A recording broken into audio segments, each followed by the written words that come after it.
pricing your services. So, because I already used to work at an internet cafe before, I had some idea of what each thing costs. That was when I discovered that internet cafes also offer services like company registrations and assistance with government websites. So, I had already opened my shop before I decided to go researching my competitors because I was using historical context. But if you don't have historical context, you can just go around to the other printing shops in your neighborhood or the ones you find online and find out how much they charge for things like photocopies, printouts, scanning, how much they charge for posters and graphic design services, how much they charge for company registration and assistance with government websites, assistance with websites in general, like creating an email and all of that good shit. That's how, and then if you want to, or if it's necessary, you add your own markup to that. So to stay competitive in like the more basic services, it's probably best that you match or beat that your competitors' prices. If they're offering photocopies for 3 rand, you offer them for 2 rand 50 or 2 rand. If they're offering printing for 4 rand, you offer it for 3 rand or 3 rand 50. But with things that aren't solely tangible, with things that require the surplus value from your brain, your own creativity, your own level of skill in such a way that not just anyone with a printer can do it, then of course you can add a markup proportionate to your level of knowledge. Like I keep saying, knowledge is leverage. The more you know, the more you are justified in charging what you do charge because you're not a fucking amateur and your time is worth that money. And that service is worth that money to your customer as well because they don't know how to do it. It's going to take too long for them to learn how to do it, or they simply cannot learn how to do it. Like have you considered that they might be illiterate? In South Africa, especially, we have such a high illiteracy rate. Like, you could find literal 21-year-old men who don't know how to read. They like they catch words here and there, like there is, not, like stuff like that. It's a So this is how I've priced my services.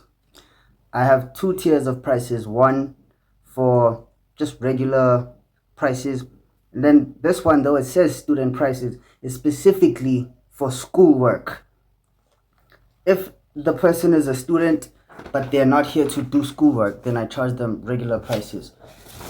Like I mentioned with the add-ons, an envelope I or a plastic sleeve I sell for 5 rand. A black and white photocopy is 3 rand. A color fuck. I've been having too much coffee. An envelope is 5 rand. A black and white photocopy is 3 rand. A color photocopy is 5 rand. A black and white printout is 4 rand. A color printout is 8 rand. And these are the A4 prices. Scanning one page, an A4 page, is 4 rand. Laminating an A4 page is 12 rand. And then for A3s, our black and white printout is 10 rand. An A3 color printout is 15 rand. An A3 lamination is 18 rand. And to type, I charge 20 rand per page. So sometimes I chose, initially I suspected that, like, okay, I've raised these prices from 2023. These are not the prices I was using back in 2023. And especially in terms of typing, I suspected that perhaps 20 rand might be a little much. But then I took into consideration that when it comes to typing, I could be doing a CV for someone and it's like a 5 to 10 minute chore. Or it could be a student who has a research assignment and now each single page is like a 20-minute chore. So yes, sometimes I get a higher return on my time, sometimes I get a lower return on my time, and that's why my prices stay consistent, because the amount of, what I would say, ROI, return on investment, averages out. It evens out when you consider that sometimes you do more work than intended, sometimes you do way less work than intended. Just typing one paragraph, you're $20. Like, just that easy. Um, for posters, I haven't put them here because this is just the poster I use. This is my advert that I use to promote my shop. When it comes to the posters, I promote them specifically on their own. They've got their own price list. And initially, I used to do A4 posters for 40 Rand. Now I do them for, I used to do them for 40 Rand. Last year, I increased the price to 50, and this year I increased the price to 70 Rand. A3 posters, I used to do them for 70 Rand, and now I do them for 90 Rand.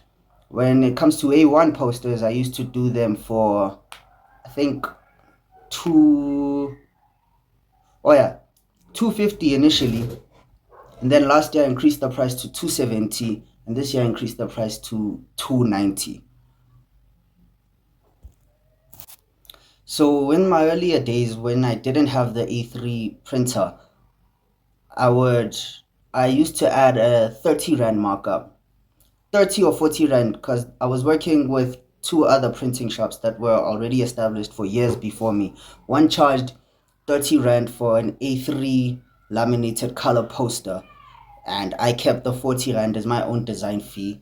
And they charged 170 Rand to print an A1 poster. So I added an 80 Rand markup initially, so which is when I was doing them for 250. Then I added it 100 Rand. Then I increased it to 120 Rand markup per poster that I print.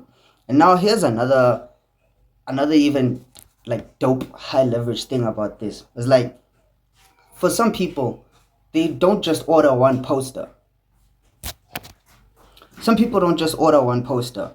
Like my customer from TLT Fast Foods, which is a bit of a ways from my neighborhood. It's about a 10-minute walk. This dude, I've already designed his poster. You know, he has two separate posters because he has a very broad menu. So the 120 design fee that I added, that was per poster. If he decides to get two of each poster, I still charge him what, 290 per poster. So that's like about what? Let's see. 290 times 4. That's about 1160. Then if I take 120 rands from that, now I make 480, all from designing these two posters once. You understand where I'm going? Like the design fee still applies even if he's just printing it or he's just editing a little piece there or adding a new item to his menu, because the poster already exists. And it's the same for, because the design already exists, and it's the same for even the smaller posters as well. If this person orders an A3 poster from me and I give it to them for 90 Rand, but then they want 4 copies of it, now that 50 Rand markup, which was my design fee, is kind of covers even delivery. If I choose to deliver it, or if they want me to deliver it, or if they collect it, I save even time on that. So one design fee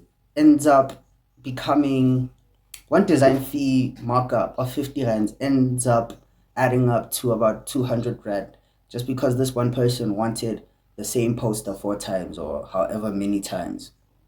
So yeah, that was my pricing strategy. You can adopt your own. You know, you might, in the beginning when you start, you might be a little foggy. You will probably close some contracts, and then as soon as you charge the customer, you realize you should have charged way more, and you'll have some seller's remorse. But you adjust your prices with time, and you just keep getting better and refining your system till you find an equilibrium where you're like, your profit margins are worth it. So anyway, yeah, that is pricing your services. So the more you know, the more you can charge, right? The better you become as a graphic designer and at fulfilling these services, the higher you can increase your prices, which is why I've increased my prices as well. I can't charge 50 Rand for an A4 poster because I know how dope my posters are. So yeah, anyway, that's it for this section of the course. I'll see you in the next module.